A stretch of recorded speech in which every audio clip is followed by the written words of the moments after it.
I got my hair cut yesterday, and the lady that cuts my hair knows you. And she was asking me some questions, and she's like, see, y'all could talk about that on your podcast. And I was like, probably not. What was it? It was not bad. She was just remarking on how it was cool to see you, spend time with Clayton. She knows you and his mom. And she's like, so are they getting back together? And I was, because I'm neutral on everything. And I was like, well, as far as I know, they're just being really great, kind of co-parents. Yeah, we're just being friends. For Clayton. And then she was like... We actually have boundaries set up in our relationship. Like, we don't hang out alone. Like, we're always in public, or we're always with Clayton. Like, that's it. And then she was like, what about... And then she's like, well, Christina's kind of still in the picture. And I was like, well, they're friends. And she was like, well, I guess they're co-parent and the daughter. And then she said... I'm like, none of it was ugly by any means. No. And then she was like, do you think he'll ever have, a kid? And I'm like... Jesus Christ. I think you might, I think he's good where he is. I don't need any more responsibility. I'm good. Well, and it's one of those things, even if we've had those type of conversations, but that's not something I'm going to share with somebody that's not, but it was the whole. I think I've been very vocal. Like, I can't have kids. Yeah. So, I would have to go have medical treatment done or adopt. Yeah. And both those are a lot of work, and you have to be really intentional to do that. You can't just most of these people who are having babies, they're doing it on accident. Oh my God. I would have to have a kid on purpose. Okay, so that is I had somebody ask me because they were like, well, do you want a kid? And I'm like, this is the thing. I'm not sleeping around. I'm not in a relationship. I would have to legit be intentional. Right. And so that stops me. So if I was going to be intentional, it would be I would have to find somebody like you, a friend, and go, hey, I want to have a kid. Do you want to have a kid? Okay, I'm going to handle this part. You handle that part. Yeah. Let's co-parent a baby, right? Yeah. That would work. But I'm like, do you realize it's a lot of work to decide when you're not in a relationship to have a kid? Oh, yes, because I would have to, in order for me to do that, I would have to think of a lot of that person, a lot, because they're raising my name. Yeah. Well, and they're, are you going to agree on how they, not just the baby, but how they're raised, what the belief system is. Values. That's a weird belief. I'm out on some of them. And are we recording right now? Yeah. I mean, I don't care. It's actually not bad. Yeah. And then also, I think I would want to be married to have a kid because, I know how busy I am, and I don't intend for that to stop. Right. And I do have learned to take time out of my day for Addison and Clayton and to show up for things. 2 weeks ago, oh my gosh, it was awful. I was at a football practice, a football game, or a volleyball game 7 nights in 1 week. Yeah. And I called one of my friends. I was like, I don't know how y'all do this. Yeah. My business life is already busy. You start throwing in 3 hours of a practice every night, and I'm on the phone on the bench, I'm walking around the football field when Clayton's practice, yeah, that boy. All right, back to this deal. Well, that's why sometimes people will say, let's say a stay-at-home mom, they're like, oh, but now the kids are in school. They should. I'm like, hold on. So they're working in the morning. Okay, the kids are at school. They pick up, they clean up. I said, but from the time the kid gets out of school at 3, a lot of them until 7, they're running kids. They're I did that. I was my brother was out of town, him and his wife, and so this was when Austin and Maverick were young, and I kept them for a week. And at that time, I was running the real estate team and everything, and so but I would pick them up when they got off the bus. And then I would run them to their practices and everything. And I was like, oh my gosh, I need a nanny. Yeah. I'm like you said, you're tired. You're you're juggling a lot of stuff. I'm like, this is not, yeah. Yeah, it's a full-time job. And I wouldn't want, if I'm going to bring a kid into this crazy world, I want to set it up for success and I want it to be raised correctly. And there's a lot of things going on in this world I don't agree with. And, so anyway, that being said, I would need to be in a very stable relationship where I was with someone who had the time to give to make sure that those kids were having a good life that I would want them to live. And so if I can't have that, I'm not going through the steps of going all right, I'm going to spend tens of thousands of dollars or adopt to raise a child. Well, and that's one of the reasons, I looked into adoption a few years ago. I did know that. So I looked into adoption, and then I looked. It's more expensive than having a baby. Yeah. When then I looked into, and then I was like, well, what about fostering? And then I looked at foster to adopt. And then I went through the whole program to foster. And I actually think that I may end up doing that, and it would be more from a place of not adopting. It would be more of a place of fostering to reunite, which is now what the foster care system, when they can, that is what they desire. The goal is to get them back to their parents. Because I do think that's very important. Like when Ethan lived with me,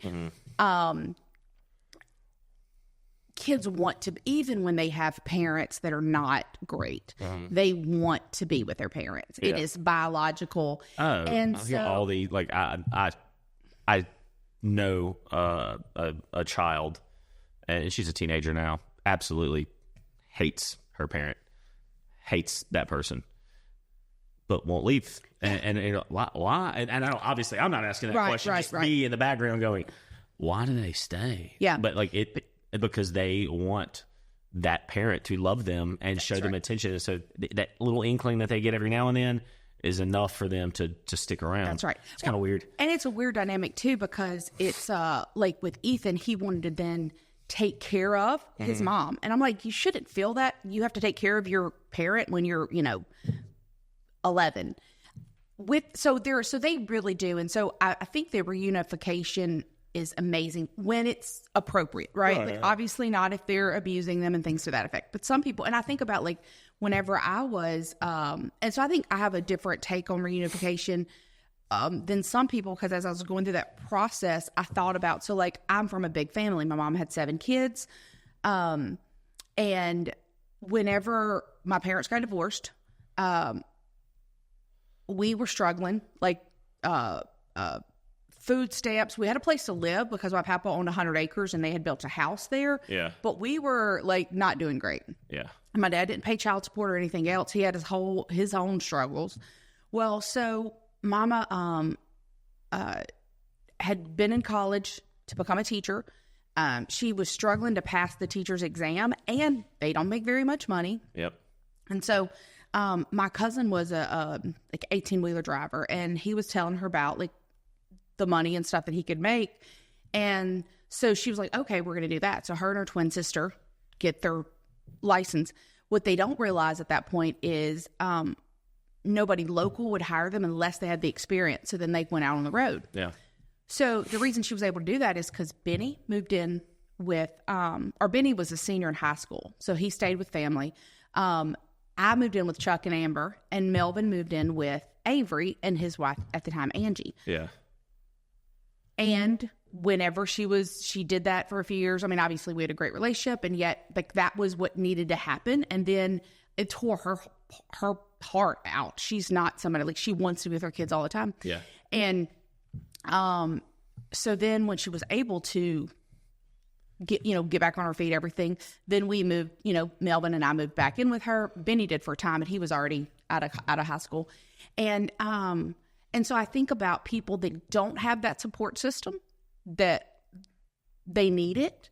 And so I think that's probably, and of course, before real estate, I worked at a daycare, funny enough.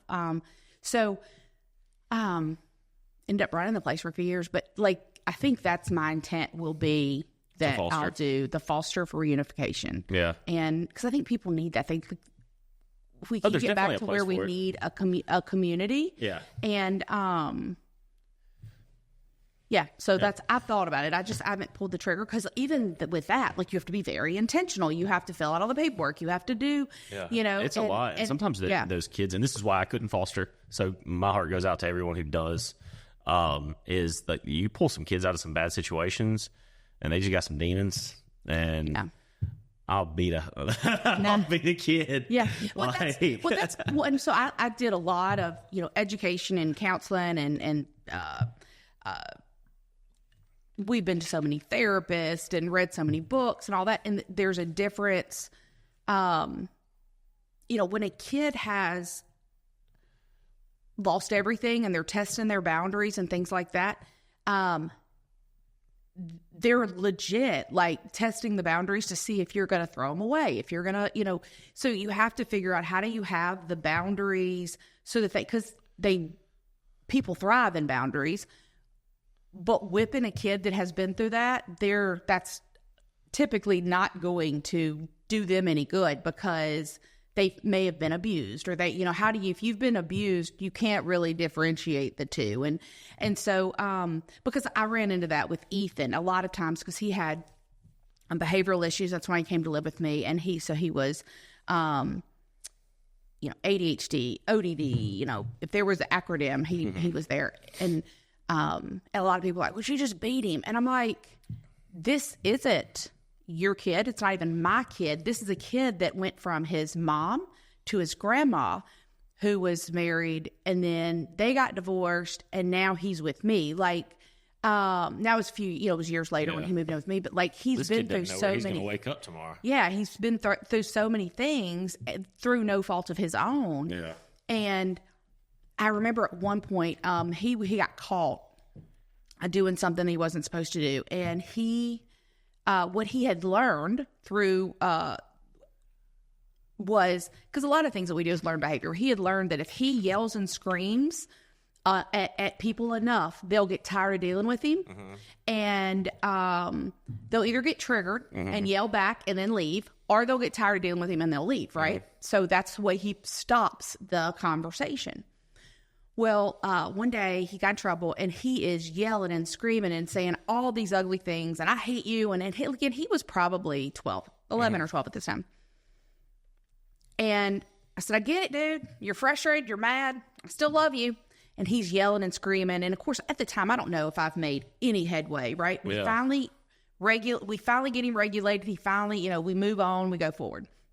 Like a year later, we're in therapy, and somehow or another, something came up. And he said, I still remember that time where he said, I was yelling and screaming, and I was being so mean and ugly and just saying all these bad things. And he said, you didn't yell at me. You didn't scream at me. You didn't hit me. And by the way, he did not get hit in the situations that he was in, but even like, you didn't whip me. And he was like, that basically it made him feel safe. Yeah. But in that moment, he was trying to figure out if I was who I said I was, and if I was, like, it's almost like, it's easy to be a good person when there's no stress and no pressure. But hey, we're going to turn up the heat and see who you are. That's right. Well, because I'd rather know now that you're going to be somebody that's mean and terrible to me than become somebody that loves you back and then find out you're a monster. You leave me, or that's right. And so it's actually a pretty smart coping mechanism. I mean, if you think about it, because now you know if you have to be safe, right? Yeah, I get in a very twisted way. In a very twisted way, right? Yeah. I can't operate like that. That's insanity to me. But but you haven't lived through what he lived through. No, correct. Like, I'm very thankful for that. And with all that said, I mean, he still didn't experience what some kids experience, right?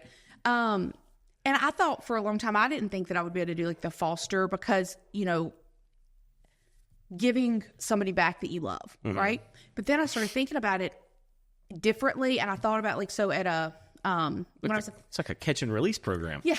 Well, I think about when I was at the daycare, started out at the front desk, part-time, ended up moving into the baby room, and I was there for a few years. But these people would give me their 6-week-old kid, and my job was to take care of them, in essence, be the parent, love them while their parent was at work.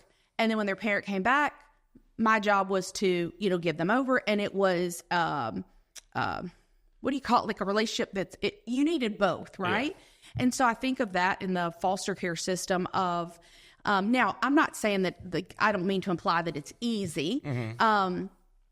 More so of, if somebody needs you and you can help that kid, that family, then you play a part of their life, almost like a teacher or somebody. And then, again, I think it's really cool that, the reunification, because they used to do the whole adoption, or taking kids away from parents. It really used to be a horrible, people had good intentions. I think some people did, but they did some horrible injustices to kids out of not knowing, like changing their names and trying to make them forget. Anyway, so I won't go into that, but child number 13872. Yeah. Please come to the front. Yeah. So I have thought about doing something like that. I just haven't pulled the trigger. Yeah. Because again, that takes You got to take well, not even time. You got to like. Don't they pay you? Do it. There is, I want to say it's $350 a month or $450 a month. And that goes to pay the kids, clothes food. Or whatever, food. Yeah, I don't think that $450 don't go very far these days. No, and it may even be $350. I remember it was very, again, I mean, it's one of even the lady that was doing the class, she was like, look, we get it, not that much. Because a lot of times people are like, oh, people are adopting all these kids so they get the money. And I'm like, I mean, I don't. If you now live back up, and I guess it depends on if you're spending the money on the kids. Yeah. But $350 doesn't go very far if you're actually like, I mean, heck, that's like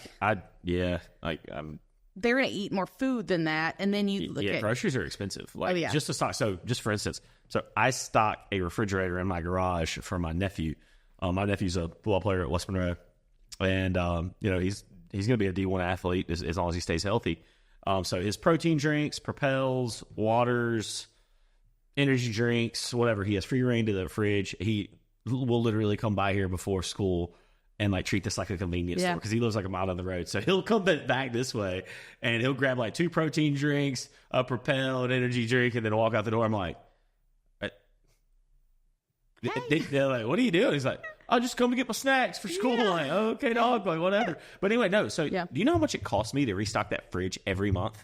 And this is just protein drinks, waters, Propels, energy drinks.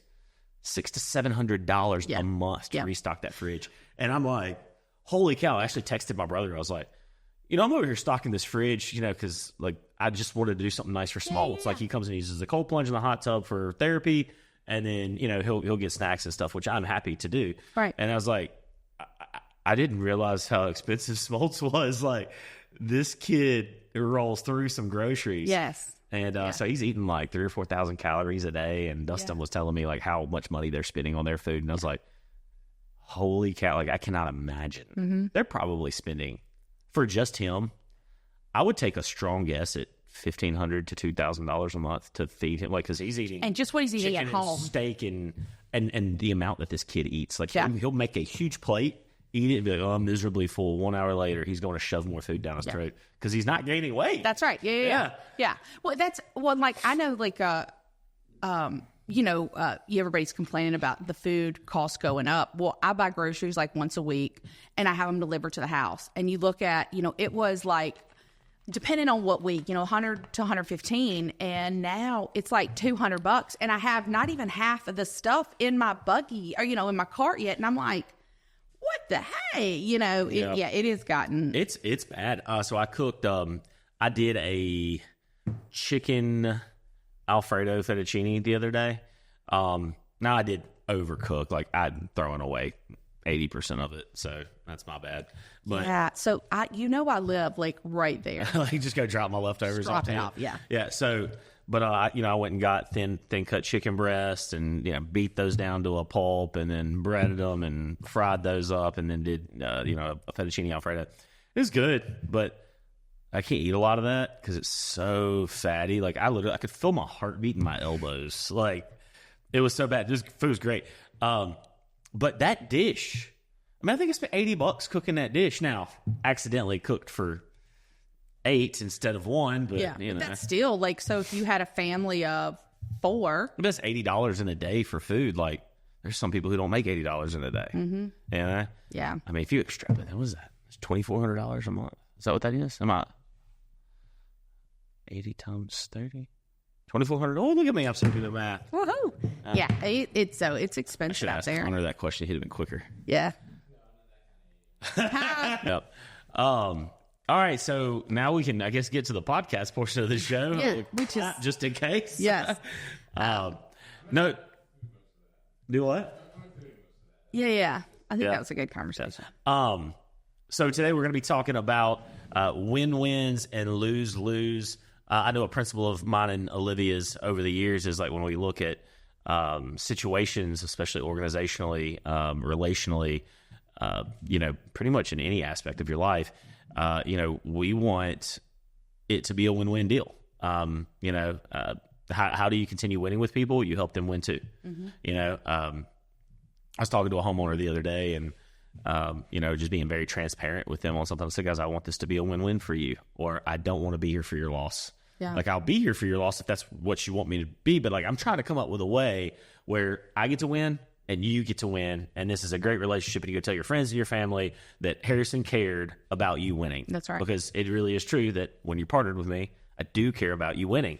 And so anyway, we're going to talk about that today. Yeah. Yes. Let's go.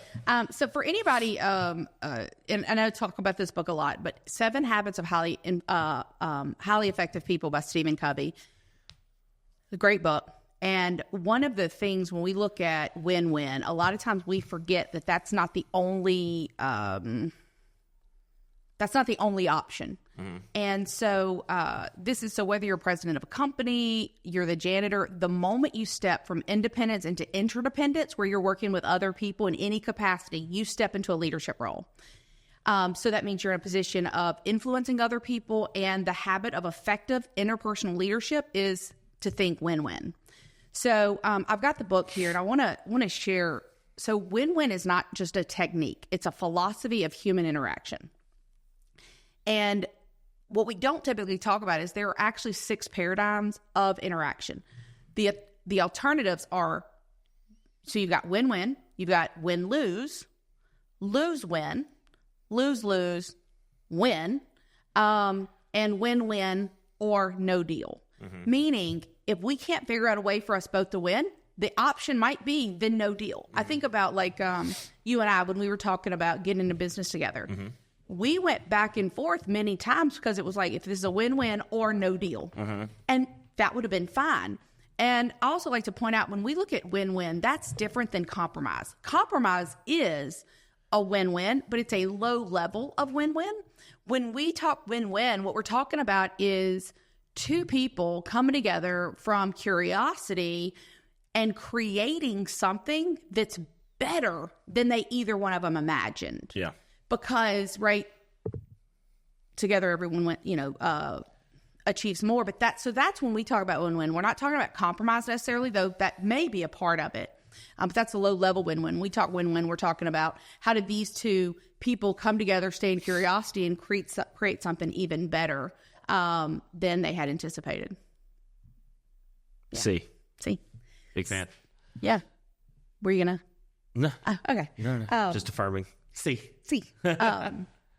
So win-win is frame of mind and heart, and it means that agreements or solutions are mutually beneficial and mutually satisfying. Most people, win-win sees life as cooperative, not a competitive arena. Most people tend to think in terms of dichotomy: strong or weak, hardball or softball, win or lose. But that kind of thinking is fundamentally flawed. It's based on power and position rather than on principle. Win-win is based on the paradigm that there is plenty for everybody, that one person's success is not achieved at the expense or exclusion of the success of others. So win-win is a belief. It's in a third alternative. It's not your way or my way. It's a better way, a higher way. Mm-hmm. So that's when we think win-win. When we think win-lose. So that's basically, if I win, you have to lose. Now, in a leadership style, win-lose is the authoritarian approach. So I get my way, you don't get yours. Mm-hmm. And win-lose people are prone to use position, power, credentials, possessions, or personality to get their way. Mm-hmm.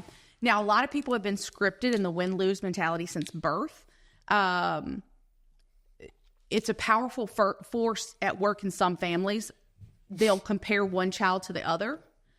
And a lot of times they don't do that intentionally to be mean or whatever, but they go, well, your brother does this and you don't. Yeah. Your sister does this and you don't. When you compare it that way, people are in a win-lose thinking. Yeah. Whenever love is given on a conditional basis, when someone has to earn love, what's being communicated to them is that they are not intrinsically valuable or lovable. Value does not lie inside them, it lies outside. So it's in comparison with somebody else or against some expectation. You should have had A's, you should have had this, you should have done this. And so what happens to a young mind and heart, highly vulnerable, highly dependent upon that support and emotional affirmation of their parents, they settle into this win-lose. He is very much all about winning. This is Bruno. So think about, if I'm better than my brother, my parents will love me. So it's that competition, and then again, now you move into kids in that environment. Then you look at peer groups. A kid wants to be accepted. They want the acceptance of their parents, their peers, and sometimes our peers can be cruel. And so they, peers often reject or accept totally on the basis of conformity to their expectations and norms, which provides additional scripting toward that win-lose.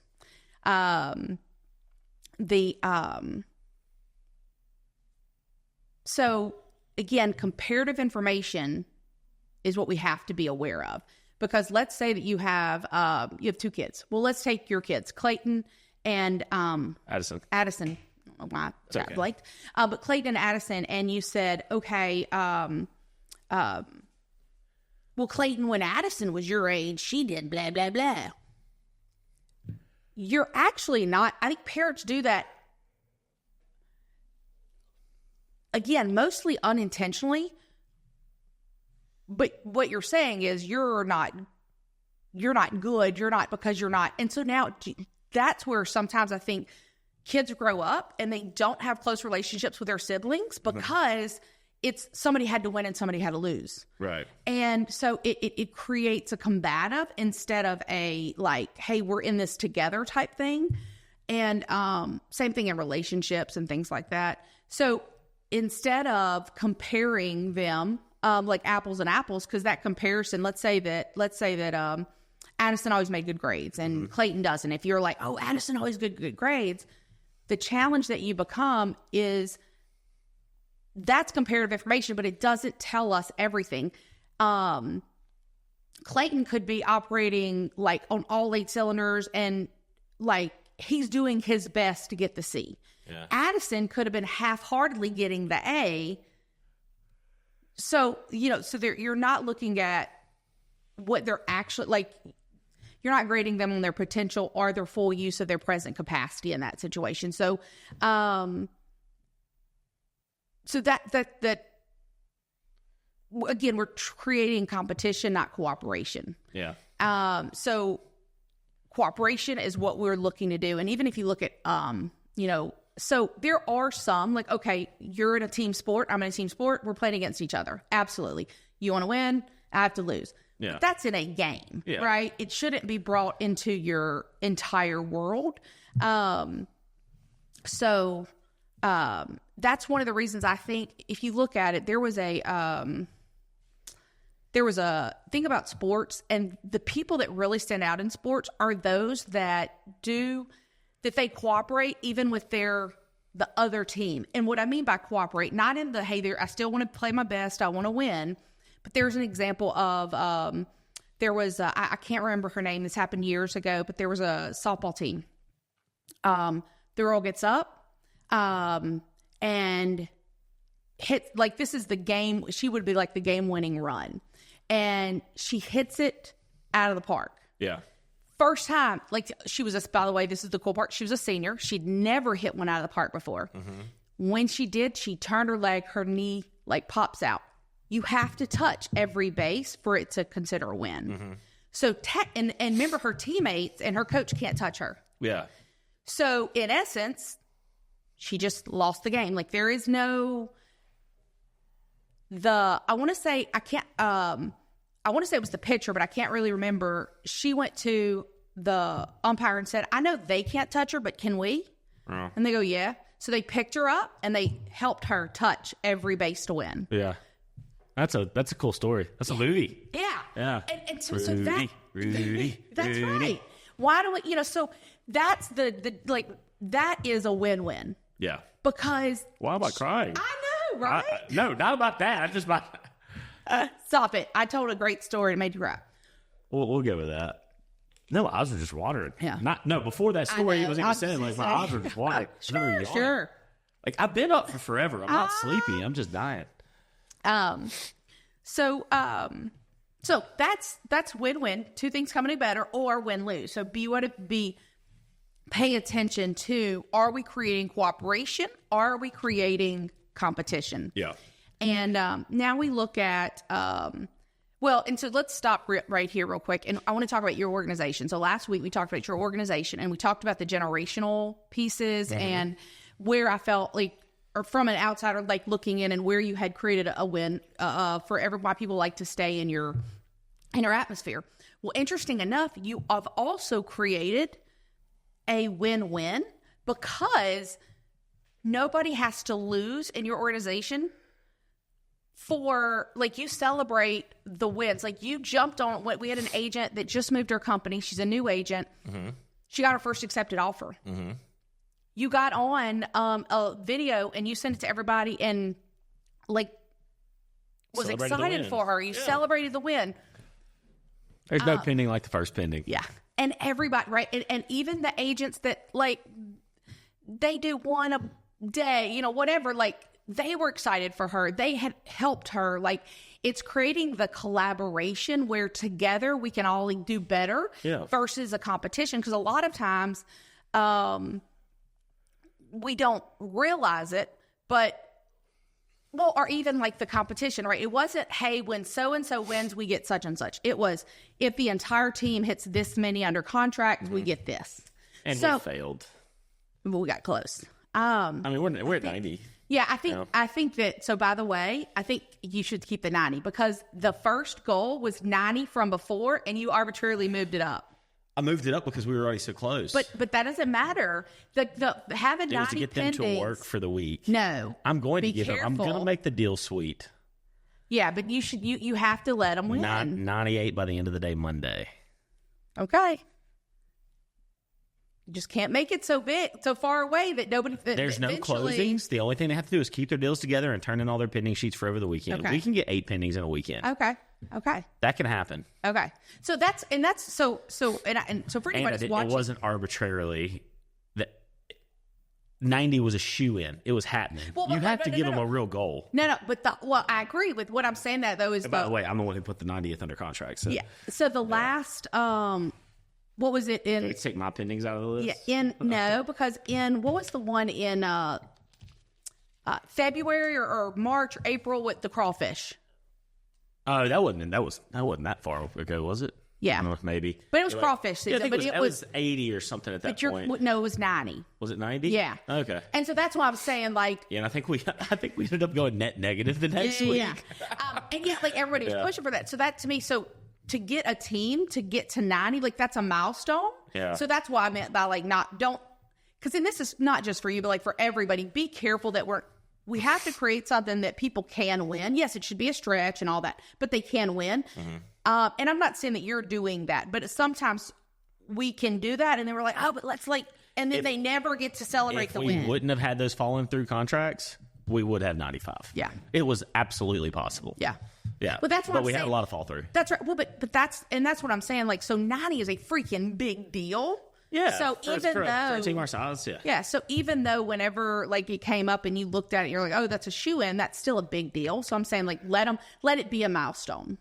And if it's 98, whatever, let that be a milestone that we want to celebrate, because that's a big deal. It was not an unreachable goal. But 90's a big freaking deal. 90 under contract, a big freaking deal.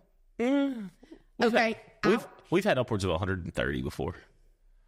How many times?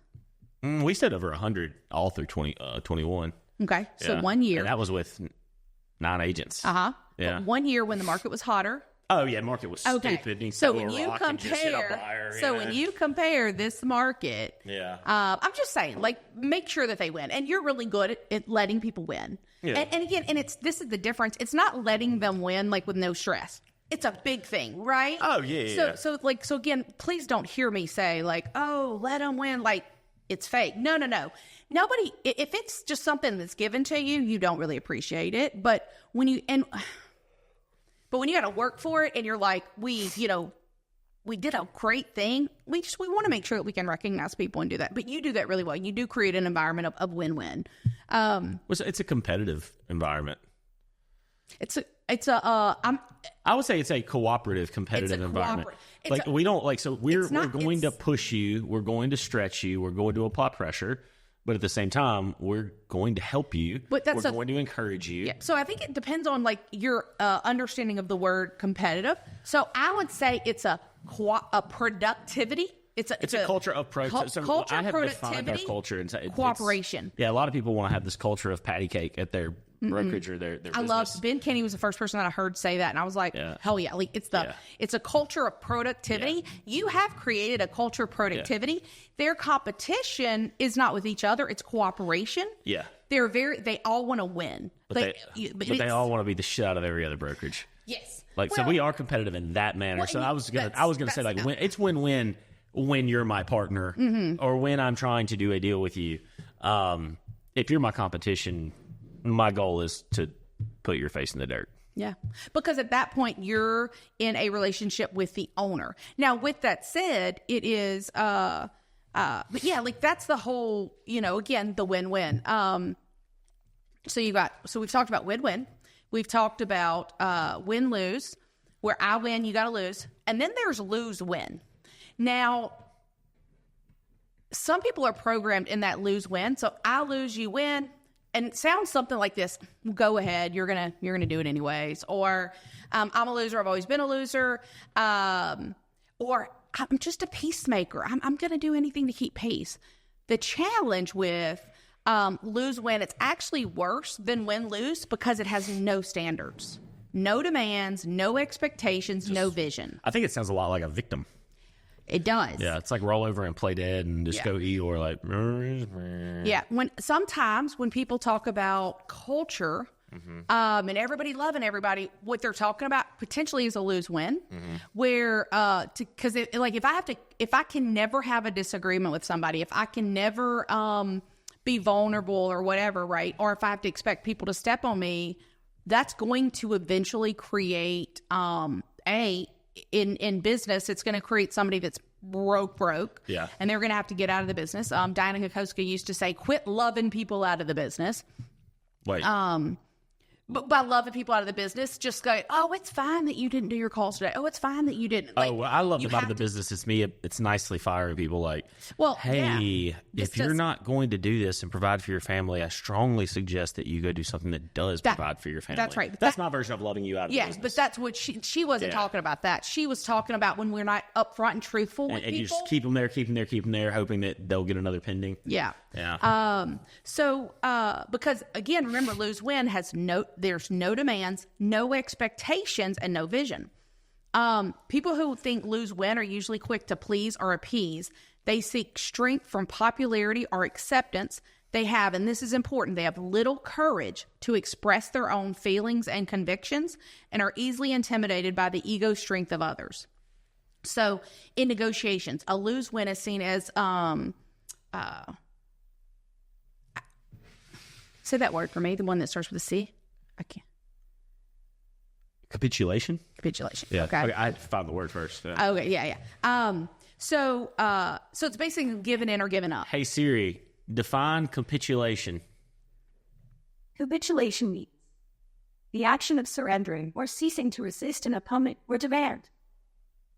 Rolling over and playing dead. Rolling over and playing dead. That's what capitulation means. Yeah. So in a leadership style, it's permissiveness or indulgence. So lose-win means being a nice guy, even if nice guys finish last. I think of it from a leadership position is somebody comes in your office and they, or I see it as this way. You have, in a business, you have this person that was mean to this person, but you're the boss and you don't want anybody to not like you. So you go, oh, but it'll be okay. I mean, they were just having a bad day. Instead of going to that person and saying like, I need more information. And yet if you find out that person was being an ass, you say like, it's not okay to do that. Right. You can't treat people that way. I think a lot of times when the, bad things in the world, it's because people in leadership are not willing to say, hey, that's not okay here. I get it. You're a big producer, or I get it. You're this, and we want you to stay if you do this, but you cannot do that and be inside of our organization because it's not okay. Yeah, I had a someone call and there's a top producer that's not really doing that great right now with the new changes and don't feel like they're being supported. And they talked about, wanting to sit down and talk with me, and I was like, no, I'm good. Like, what? I was like, not a fit. Like, I love production, love productivity. I respect their business and company, and what we have is more important to me than someone selling 40, 50 houses a year. Just is. Not if they don't, right? They got, so this is the problem with lose-win people. They bury a lot of their feelings, and unexpressed feelings never die. They're buried alive. They come forth later in uglier ways. Psychosomatic illnesses, cumulative resentment, deep disappointment, disillusionment. Yeah. And it's also like if in a lose-win relationship, let's say you're winning and I'm losing, and I keep feeling like I'm losing, but I'm not saying anything, and I'm just like, oh, it's fine.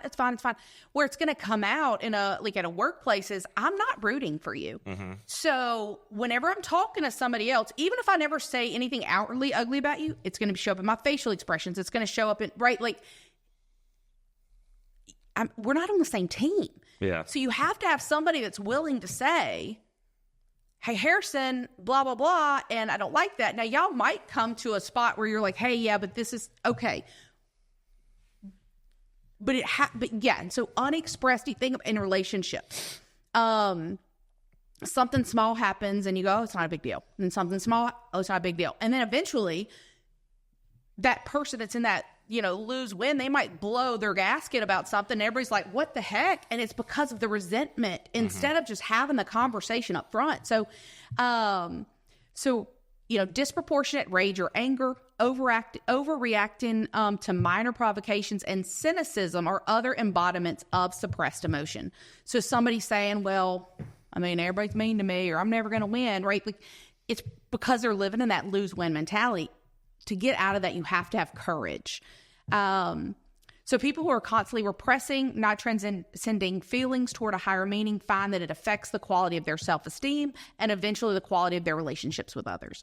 So both win-lose and lose-win are weak positions based in personal insecurities. So in the short run, win-lose will produce more results because it draws on the often considerable strengths and talents of the people at the top. Lose-win is weak and chaotic from the outset. So you'll see executives and managers and parents swing back and forth on that pendulum, from win-lose inconsideration to lose-win indulgence. I see this in like the parent that gets super mad. They had a bad day at work. They get super mad and they yelled at their kid because their kid did something wrong. And then they feel bad. So then they go like. So you go from win-lose to lose-win? Yeah. Gotcha. And, so when they can't stand confusion or lack of structure, direction, expectation, and discipline any longer, they swing back to win-lose. Yeah. And then guilt undermines their resolve and drives them back to lose-win until anger and frustration. So it's this pendulum, right? I can feel that though. Never thought about that, but that often happens inside the organization. Mm-hmm. Like just angry because people aren't doing what they're supposed to do, and people aren't doing what they said they were going to do, and people aren't showing up the way they said they were going to show up, and then I get really upset. And I typically don't come down on people. I've owned this business for 9 years.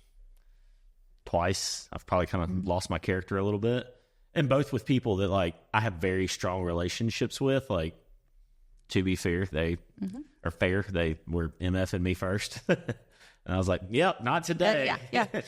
100%. So that's where. But then I switch into the other one, and I'm sorry, and and it's because play dead. Yeah, and it takes courage to when somebody doesn't show up, saying it the first time, or in a way that is, how do we create this as a win-win, right? Or coming to an agreement that it's okay if you really believe that it's okay, right? Mm-hmm. Like that's because again, we let it go. Not realizing that it's going to be bigger and bigger and bigger. Yeah. And we're going to do this. Yeah. So, is that typical? Do you feel like you do that?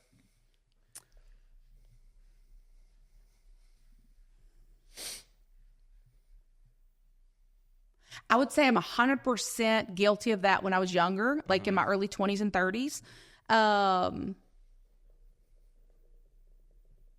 Because I know I'm guilty of it today. I didn't realize I was guilty of it. In fact, like when you were describing it, I was like, that's not relevant to me. Like, not relevant. Right. I don't feel like that applies to me. And then you start to actually define those things. I was like, oh, maybe I have a problem. Yeah.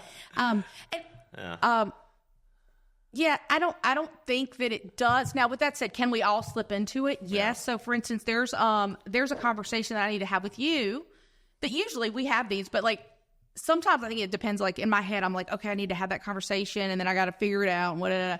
And then it's like, okay, a week later, and this isn't a bad conversation or anything, but but to go, hey, look, this doesn't work for me. We got to talk about this, and it can be something small or big. I think for the most part, because of the work with this. I don't, or because I even thinking about with the kids, my nephews and things like, I really work at catching myself from, is this like, am I reacting this right now because I am angry at something else, or because I'm tired, or because I'm, okay, let me step back. Do you see that start to show up more in your personal life than your professional? Because I think that's actually where I'm the most guilty. It's not my professional life. Probably I'm pretty calm on day to day, no matter what's happening. I don't yell, kick, scream, cuss at people. And I think that's the difference is laid back is good as long as it doesn't prevent you from having the conversations that you need to have when you need to have them. And I think you're pretty good about that. I do them. I don't like them. Yeah, well, I do them. I had actually, it's really funny. We had a series of hard conversations over the last 7 days, and immediately, and when I say hard, like I cried during one of them. It was a really hard conversation.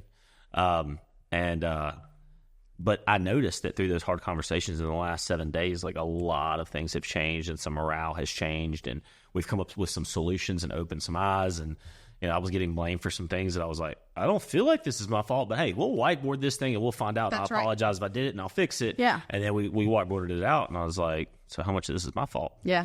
And it wasn't all my fault. Yeah. And then we came to an agreement that like, hey, it's not all my fault. We've both got some DNA in here. We agree in partnership that we're going to fix it together. Well, and see, that's a win-win. And it's because it's not about fault or blame, because interesting enough. Yeah. It's really not. If you care about the person, it doesn't matter whose fault it is. Yeah. It matters that even if it's all your fault. That's right. It matters. What matters is that you took the time to go into discovery, have a good, hard conversation, and fix it. And then decide actively, like, hey, are you and I going to stay in business together today? That's right. And it's kind of like, let's say that, because we always have to remember that feelings are valid. So let's say that I came to you and I was like, you hurt my feelings when so-and-so.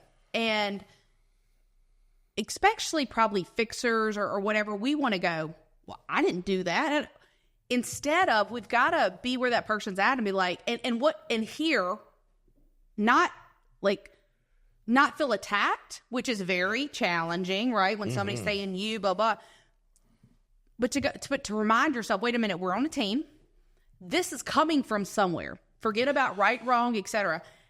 Hey, I hear that you're really upset. Yeah. It breaks my heart for you to be this upset. Let's talk.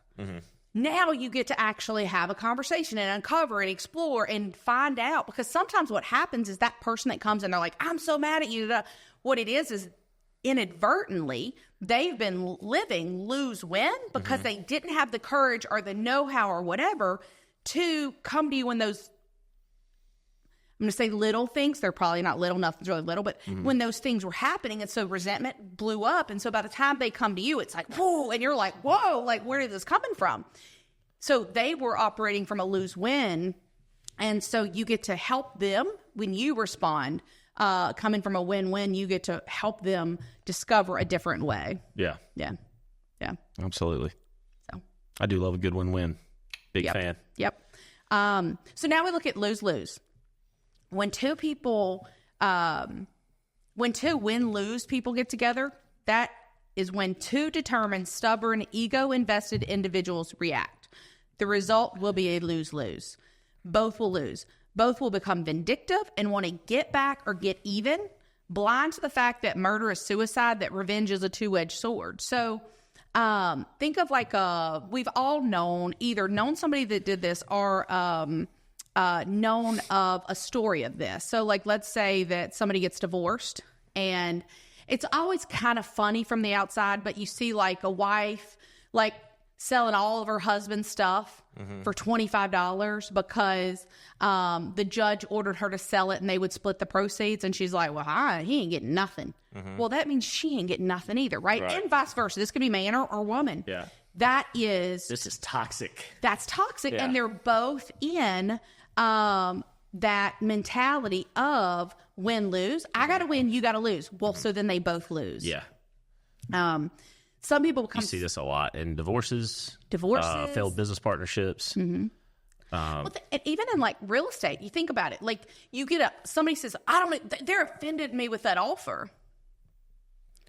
Well, how many other offers do you have? Well, maybe your house is overpriced. Yeah. Well, and or maybe they really did lowball you, but instead of being offended, go, hey, they've reached out. They've created an option. Let's see if we can find a win-win here. If we can't, then no deal. And that's okay. Yeah. Right. Some people become so centered on an enemy, so totally obsessed with the behavior of another person that they become blind to everything except their desire for that person to lose, even if it means losing themselves. Can I tell a story? Yeah. Because I was guilty of this yesterday. Go ahead. There's a person that I really don't like. They know who they are. And I get a text message. So I took a day off yesterday and went on a jet ski adventure. And I've got no reception. I get a text message like every now and then. And I get a text, hey, I know you're renting out R2. I'm curious if you'd be willing to sell it. And now this is from a broker owner of another company. And I was like, it's very strange that this particular person who has not a whole lot of business is the one sending me this text message. And in my head, I immediately, I called Amanda and I was like, hey, this is the text I just got. And she's like, well, I mean, the price should have to be right. And I said, I agree. I said, we'd have to get X for it. And in order for me to be willing to sell. And I said, I have a sneaky suspicion. She said, what is it? I said, I think I know who the buyer is. You probably know who you think the buyer is too. Yeah. Yeah. And I said, A, they're going to have to pay ridiculously. And B, I'm not sure I'd sell it to them. I don't, even if it was my number, I don't know that I would sell it. And Amanda was like, Harrison, that's a lot of money. I was like, yeah. So you might need to look at that. Because lose-lose is the philosophy. This is the interesting thing. It's a philosophy of adversarial conflict, the philosophy of war. It's also the philosophy of the highly dependent person without inner direction who's miserable and thinks everyone else should be too. If nobody ever wins, perhaps being a loser isn't so bad. Now, I know that's not but in that moment, right, in that thing with that person, that's where you are. Well, I mean, part of me, I don't really want to sell it anyway. That's right. And so, all the stars would have to align in order for me to be willing, because I have a vision and a business plan for that. That's right. And that building's part of my retirement plan. That's right. That building grosses a lot of money at payoff. Yeah. I should have it paid off in less than 10 years, which is my retirement pay, which means that entirety of that gross is now going to turn into my net. Yeah. So and in that situation, that's the thing. It's not about the money per se. Yeah. The win-win for you would have to be so much bigger than that, regardless of who it is. And in that moment, though, you're fixated on the person instead of, right? And again, and I appreciate you being vulnerable about that, because that's the thing is we all tend to think that, well, that's not me, or that in certain situations, so you asked me that question about, do you think that's you? In my family, 100%, like with my brothers, depending on the day, the time, and what they say and what I say, yes, I fall from that win-lose to lose-win to then we get to that win-win, right? Hopefully. Yeah. But I tend to, so yes, I know for a fact that they have felt at times, because I have a strong personality, which they do as well, but they have felt at times that they had to lose for me to win. Right. And I have felt the same. And we've worked hard on that relationship, but it's always going to be work, because when there's two people in a relationship, any two people, family, partnerships, etc., it's an ongoing conversation. Right. Yeah. My brain was on R2. Okay, so now another alternative to win-win or no deal is simply to think win. People with the win mentality doesn't necessarily want someone else to lose. That's irrelevant. What matters is that they get what they want. When there is no sense of contest or competition, winning is probably the most common approach in everyday negotiation. A person with a win mentality thinks in terms of securing his or her own needs and leaving it to others to secure theirs. Then you've got, so when we look at, okay, of these 5, which option's the best? Is it win-win, win-lose, lose-win, lose-lose, or win? What's the most effective? The interesting thing is it depends. If you win in a football game, that means the other team loses, which is effective and appropriate in that scenario. If you work in a regional office, it's miles away from another regional office, and you don't have any functional relationship between the offices, you may want to compete in a win-lose situation to simulate business. That's kind of what you talked about, like in the office versus the other brokerages, right? However, you don't want to set up a win-lose situation within a company or in a situation where you need cooperation among people or groups of people. So I think sometimes you look at relationships, husband and wife, parent and a kid. That's an organization, and everybody needs to be finding win-wins inside of that. Correct. And we need to be, we are cooperating and we are in this together. When you forget that person is on your team, then inadvertently you kind of sabotage them. You don't celebrate the wins. You just look for ways that, Yeah. So I love this when we think about it, because we don't ever really think about, and you and I even, we always talk win-win or no deal or win-win, but really it's as appropriate, right? If you value a relationship and the issue isn't really that important, you may want to go for a lose-win. Let's say something as simple as food. You're like, I really want to go to such and such, and I don't really care where you eat. It's so, or I'd really like to go to this other place, but it's not important. That's 100% okay for me to lose and let you win. Yeah. Because it's not right. So that's where it depends. Some deals aren't worth dying on. Yeah. And we want to genuinely affirm the other person. Like, so let's say that I'm not a big party person. If I have, like, I like to have people over my house and things like that, but to go to other people's. But let's say that you were, and it was really important for you for me to come. I'm going to do that. It has nothing to do with the party. It's because you asked me, and I value that relationship. Now, I'm not talking, now, if I had like crippling anxiety about it, I would expect for us to have the relationship where you would understand that, right? So like that's where it depends.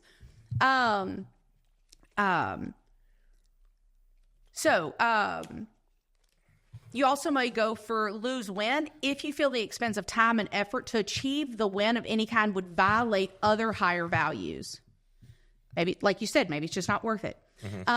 So there are circumstances in which you would want to win, and you wouldn't be highly concerned with the relationship of that win to others. So kind of the situation of, I love this, like if a child's life were in danger, you might be peripherally concerned about other people and circumstances, but saving that life is supremely important. So we used to use that analogy in Bold, right? So like I've got this kid in my arms and my car won't start. So, my phone didn't work. So then I ran to the neighbors and their phone doesn't work. So next thing you know, I'm running with this kid to the emergency room, right?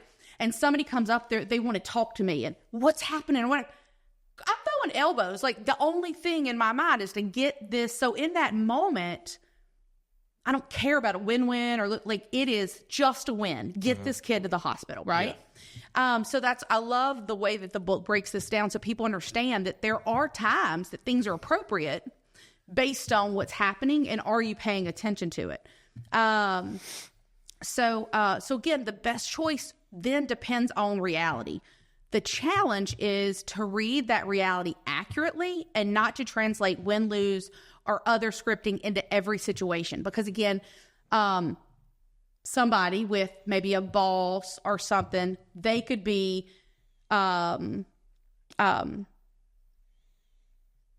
thinking, oh, me not having this conversation is me, it's not that important, or it's not that, or with the spouse or somebody that you really love, you might misread the reality and be swinging from those other pendulums. So most situations, in fact, are part of an interdependent reality. And then win-win is really the only viable alternatives of the 5. So my partner has to win. I have to win. We have to win together. So win-lose is not viable because in a relationship, partnership, anything like that, you might appear to win in that confrontation. Your feelings, your attitudes towards them, but the relationship has been affected. I was about to say, so you say you appear to win, but to me, it feels like, you won like a small battle. But you lost the war. If you lose the relationship, then you actually lose the war. That's right. Life is largely about collecting relationships, and those relationships, that old saying, it's not about what you know, it's who you know. It's true. It's probably the truest thing in my entire life. Who you know and how they perceive you. Yeah, correct. Yeah, because your name walks in the door. Your name and your reputation walk through the door before you do. Every single day, every single meeting, every single scenario. Yeah. And so who you know matters. It's the singular most important thing in my life. My connections, my opportunities, my lead generation, everything is about the experience that my clients and that my business partners have had with me and what they say about me. And then that dictates who is willing to go into business with me or give me a chance or give me a deal. There's a deal I'm a part of right now. And actually halfway made a Facebook post about it. It didn't involve the deal though. He didn't know me very well. And we're doing kind of a creative financing deal because the books are a little weird. And I mean, I could get it financed, but I wouldn't get the best terms. So we negotiated something where he got the amount of money he wanted and I got the terms so that we can make it work together. That's right. Win-win, right? But before he went into a deal with me, he started going around town because he didn't know me very well, asking a lot of people about me. And he was right there in my kitchen. And he said, man, I've been going around town asking everybody about you today. I said, well, that could go good or bad. And he goes, honestly, it went really well. Except for like these 2 or 3 people, and he didn't give any names. Yeah. And he goes, but then I realized they were all realtors, and I figured they were just jealous. And I was like, competition, I was like, yeah, man. I said, look, it's just when I've been number one for a long time. People aren't going to like me because I do win in real estate. And, I wish I could change it. I can't. So I've just learned to live with it. And here we go. But everybody else that you met who is not my competitor said good things about me. He's like, oh, man, there's one person. He's like, I'm going to tell you their name. He's like, they must love you. And they told me the name. And I was like, oh, I didn't know they liked me that much. But they had the highest opinion of me and were proud of me for everything that we've done and love my relationship with my kids and have kind of followed that story. Yeah. And, I was like, and so without that reputation with him of being a good business owner, being a man of my word, treating people correctly, I wouldn't have had that opportunity. And it's a pretty good opportunity. Yeah. Yeah. 100%, right? Like, so 100%. It's so important. And you have to, and that's why like win-lose isn't viable, right? Yeah. In that type of, I actually feel bad about it. Like there was a flip house that I bought one time and I walked in and the house was trash and I offered them legitimately what I thought it was worth, but mainly because they just had all this stuff in the house and I couldn't see everything. And I had to take into account like, well, what happens when I move this extra large furniture that I can't move, right? Yeah. And there's holes in the wall because in that house is very likely. And so I bought the house for like $60,000. And then I went and saw it after they moved out and I was like, feel kind of bad. Like, I feel like they lost. My cash offer I could have seen the entire condition of the home, I probably would have paid them more money. I did not go back, to be fair. I did not go back and hand them more money. The deal was not too late. The deal was done. But at the same time, like, I didn't mean to do it. Yeah. Well, and this is the interesting thing. They were okay with that. No, they were super. They got money. We structured a deal where I think they got to live there for 2 months for free. I lined their pockets with some cash. Yeah. And that might have been their win-win, right? Yeah. And you were aware of hey, like, and it's never too late. If you truly, because there's a difference between like overthinking about it and then did I do something that I didn't, if I still feel like it wasn't the right thing, it's not too late to do something different. I mean, they agreed to the deal. They're an adult, so I didn't. I mean, at the end of the day, but I would have, had I been able to see the full condition, I actually would have offered them more money. Because it didn't take me, I mean, what I thought was going to be a much larger reno ended up being probably half the price. And I was like, well, that was a good deal. Yeah.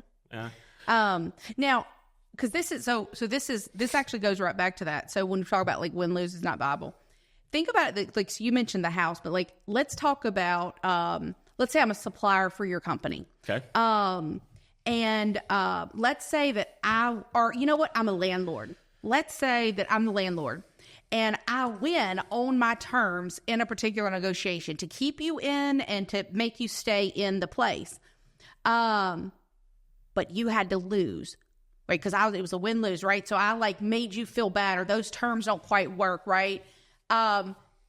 Short term, I won. You stayed in the lease and you, but would you come to me again? Or the next time you were looking to rent a building and you had my name on it, would you go, Maybe not. Maybe not. Yeah, there's a few people, like when I was younger and didn't own a house, and I had some landlords, and one would definitely, I only had 2 landlords. One would definitely rent from again. The other one, not so much. Probably wouldn't refer anybody to them and all that. So that's where so short-term wins, again, it depends, right? And yet, like that short-term win of I'm ignoring everybody and somebody can think I'm an ass if I'm trying to get that kid to the hospital, right? Like, I don't care. And yet be cognizant that you're not stacking short-term wins up that cause you to lose in the long term. Yeah. And so if we come up with a lose-win, again, you may appear to win in that moment, but how will it affect my attitude about working with you, about fulfilling the contract? Yeah, business owners, I feel like, are short-sighted in this sometimes. I don't want to give any specifics. There are scenarios in which giving a concession inside your business that is abnormal to your typical standards. There are scenarios in which you're not doing it, but you're not doing it for any other reason than for the relationship. Ben Kinney said this. Or what they brought to the party. Yeah. Ben Kinney said this in a training video. I was watching, I've been on a Ben Kinney kick again here lately, just because that was kind of my roots, and I kind of want to get back to that. And he said, I thoroughly believe that the exceptional deserve exception. Because everyone has standards and operating practices in their businesses. And yet, I think there's some times where it's like, hey, this is a killer in the organization. Things aren't going well. We've been together for a long time. I don't want to lose them. And if I don't treat them really well, somebody else will. Because 100%, like you take one of my top 5 realtors, and not only will they get free deals, there'll be a broker or an owner of a company cut them a check. Pay them. Oh, one of our agents got a multiple 6-figure offer from a company a few years ago to leave me, and didn't leave. And I actually called them and I was like, hey, look, I have really enjoyed you being here. I cannot match that offer.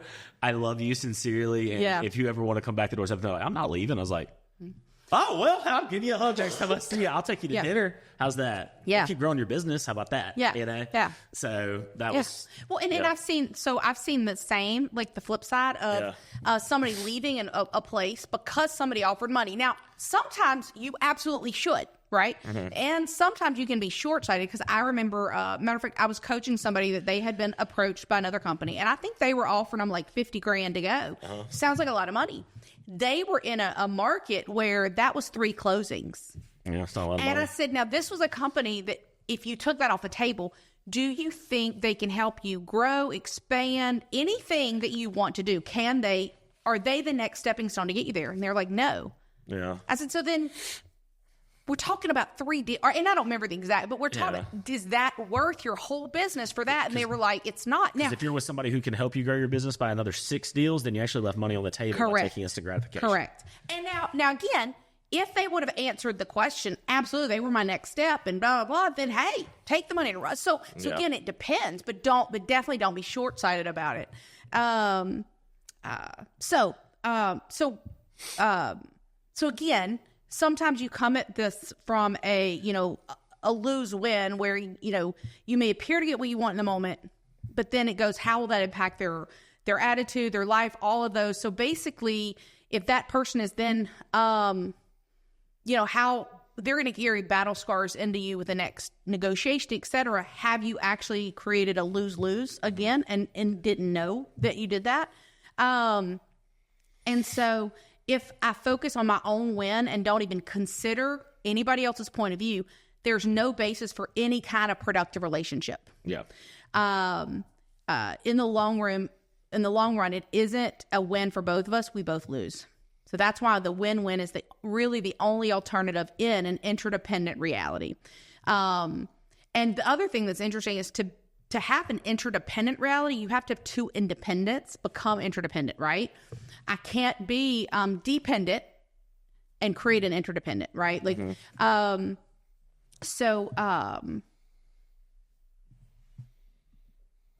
So now the last one that we'll talk a little bit about is like win-win or no deal.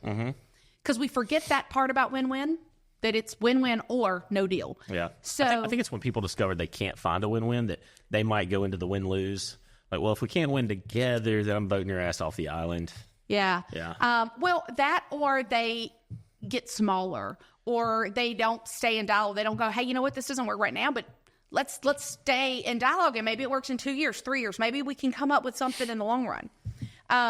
So with win-win or no deal, no deal basically means that if we can't find a solution that would benefit us both, we agree to disagree agreeably. No deal. Yeah. No expectations have been created. No performance contracts established. I don't hire you or we don't take on a particular assignment together because it's obvious that our values and our goals are going in opposite directions. Yeah. It is so much better to realize this up front instead of downstream when expectations have been created and both parties have become disillusioned. You shared the story about when Amy came on board and you were going to bring her in as the listing agent. And then you discovered that her life was not conducive to that, right? Correct. What if in that moment, y'all would have been like, oh, but we're so far down the road. Yeah. We're just going to force it. It wouldn't have worked for her. It wouldn't have worked for y'all. Y'all would not have been in a relationship this many. You wouldn't, so that's where, well, so you do that. She'd have left her out of fired her. That's right. Because whenever, like I'm hiring someone to get back my time, but she's like, oh, well, I got to go pick up my kid at 3:30 every day. And I'm like, well, there's an appointment at 3, which now means I have to go on the appointment. So I'm paying you to go pick up your kid while I have to go do your job now. And can you imagine how much? And then it would have been or if she would go at 3, now there's a resentment. So either way, it was going to end up with a loss. Y'all wouldn't be a relationship together. Correct. You wouldn't, all these things. We corrected ship at that time, no matter how hard it was. That's right. Yeah. And because it's courage. People think, and I cannot express this enough, courage is not acting in the absence of fear. That doesn't take courage. Yeah. Courage is acting in the presence of fear. Courage is having that conversation that you're like, I'd really rather not have because I don't want to offend them or I really like them or blah, blah, blah. I don't know the outcome. So when you have no deal as an option in your mind, you feel liberated because you have no need to manipulate people, to push your own agenda, to drive for what you want. You can be open. You can really try to understand the deeper issues underlying everybody's positions. So with no deal as an option, you can honestly say, I only want to go for win-win. I want to win, and I want you to win. I wouldn't want to get my way and have you not feel good about it because downstream it would eventually surface and create withdrawal. On the other hand, I don't think you feel good if you got your way and I gave in. So let's work for a win-win. Let's really hammer it out. And if we can't find it, then let's agree that we won't make a deal at all. It would be better not to deal than to live with a decision that isn't right for both of us. Then maybe another time we might be able to get together. So that's the concept of the win-win or no deal. Yeah. Yeah. And it's a beautiful thing when that comes to play. It really is. When everybody wins and you're growing something together. Yeah. And it's even beautiful because this, even in like, let's say you have a win-win or no deal. And no deal was the option because for whatever reason at that time, both of you decide, hey, you know what, that doesn't work, blah, blah. You get to keep the relationship. Because it really is like, and not only that, but that person, I think about Jade and I, when she started working for me, we kind of had this conversation where it was like, okay, this isn't winning for either of us. Yeah. And so what are our options? And we talked about it and we were both very much like the relationship is more important. Like I like you too much. I respect you too much to do you wrong and vice versa. Yep. So it said a lot about her character. I'm one of her biggest fans. And when we were talking, I was like, how do I, I paid her, a little bit longer. And then I also was like, when, how can I help you find a job? Like I want the best for you. That's the cool thing about. I think you were actually her number one reference for us. And the job previous she came to THLT. Yeah. Matter of fact, I think you called me and said, "Hey, what do you think?" I was, it, and the same thing with the other person. So she 'cause I think created, she called you too, didn't she? Yeah. And so that's the whole thing is you might discover. So like, again, Jade, we were not in business together. And 3-4 years later, we're still not, we're in the same organization, but like I was more concerned about her winning than keeping her with me because it wasn't a good fit where I was with my business and what she needed. But it's a beautiful thing to be okay with the no deal. Yeah.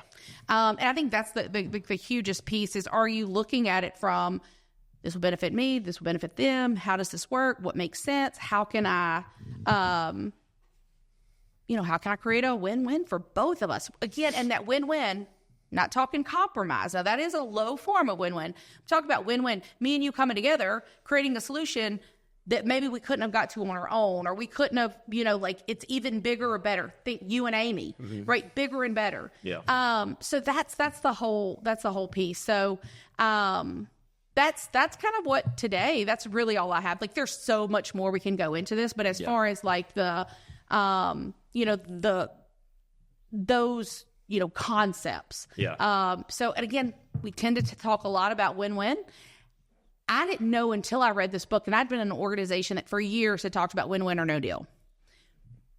I did not even know the breakdown of these others until I read this book, and I was like, oh my gosh, that makes so much sense. And where is it effective? It depends. Yeah. Yeah. You got to read the room, read the reality of it. See. So, takeaways, thoughts, those of you that are listening, I'd love to hear what, put in the comments. What are you thinking? I mean, my biggest takeaway is the when you're swinging from the win-lose to the lose-win. And I think that a lot of when you're reading, guys, like you're looking for little things that you can apply to your life. And then for me, this is basically her captioning a book or paraphrasing a book for us into a teaching. And it just, I was on the jet ski yesterday and thinking about the 4-hour work week and how none of that, like the guy is talking about online fulfillment is what he's doing. Like he's fulfilling orders. Like he sells a product online, it fulfills and it sends and that's it. And I was like, man, this book is not really relevant to anything that I do. I don't own any fulfillment stores, And then I started you dig deeper and you go, how could that principle apply to my life? How could that change my life? How could that allow me to retire early? How could that give me some time back? Yeah. Right. And so instead of thinking this isn't for me, start going, is there anything in there that I can see fit into my life? And for me, it would be the lose-win, win-lose pendulum and realizing like, hey, like, man, I got some of that in my life. And maybe if I fix that little piece, maybe some people would receive me a little bit better. Yeah. There's absolutely, there's one of the biggest things with going through the therapy and the counseling and like all the stuff with Ethan. One of the best books I had ever read, it was really more of a workbook. But for any parents out there, it's called Smart Discipline. And it was so great. But part of it is, and I think teenagers, but even young kids, I did not like that Ethan and I ended up in like a routine where I felt like I was always yelling at him. Yeah. You didn't brush your teeth. You didn't, you got to do this. You didn't get great, blah, blah.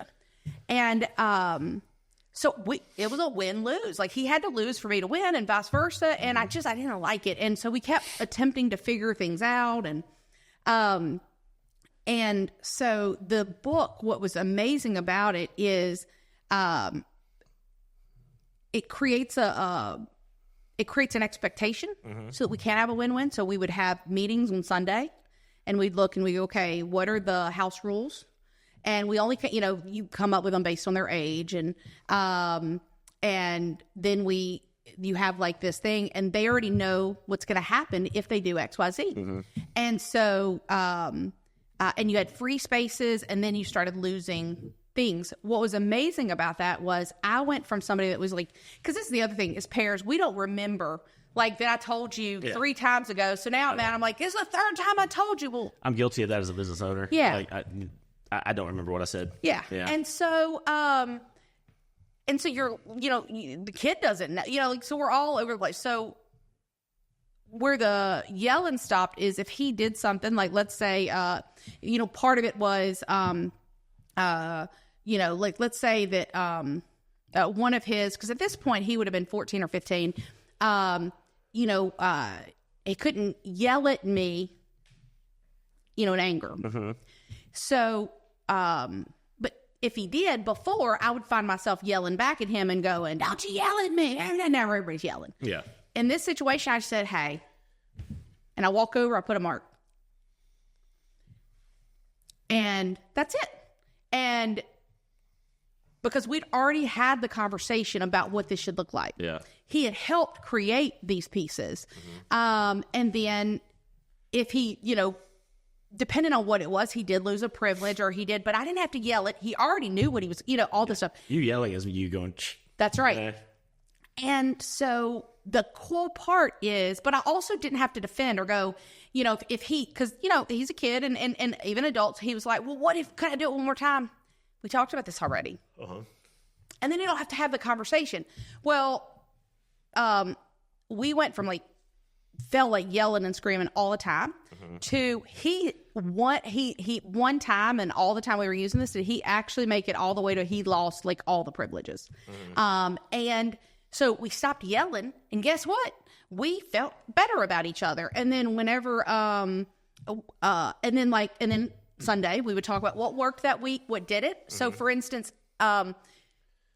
your kid will tell you the truth. And so whenever I was what worked this last week, he was like, oh, well, this, that, that. So what didn't work?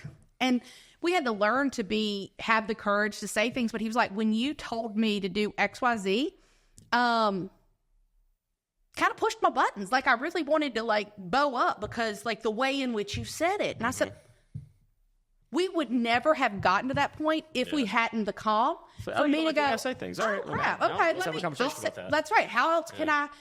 Because it wasn't even the fact that it wasn't the thing. It was how, anyway, so we were able to have, and so that's to me, I think a lot of times with kids or businesses or whatever, we haven't set that up front of what's the win-win, what are we agreeing to? And then when we get out of alignment, having the conversation. Yeah. And so that's why I think the pendulum swings so much. Yeah, I agree. Yeah. Okay, so I'm going to kind of go off book a little bit. So Connor, and he didn't know I was going to do this. So Connor, you just heard the whole win-win spiel. What was it like for you behind this camera? He's like, I wasn't listening. I was doing the tech stuff. What did you have any takeaways? Any thoughts? Deal part is good. You know what I mean? You always have that. It doesn't have to be all stuck in it. Yeah. And you just be like, hey, this doesn't work. Yeah. Yeah. Yeah. Yeah. Yeah. I love that. Yeah. Because that's a huge piece. Because even in relationships, work, marriage, kids, anything, it's like, hey, look, may just not be what works for now. We can both be okay with that. So, okay. Love it. So on that note, are we gonna attempt to do a better high five this week? Let's see how this goes. Okay. Hey, it was a good one. All right, guys. Except for we forgot. Let's go. Let's go. No, thank you guys for watching. Hope y'all had a great day. We will see you next week. Peace. That's our time. Oh my gosh.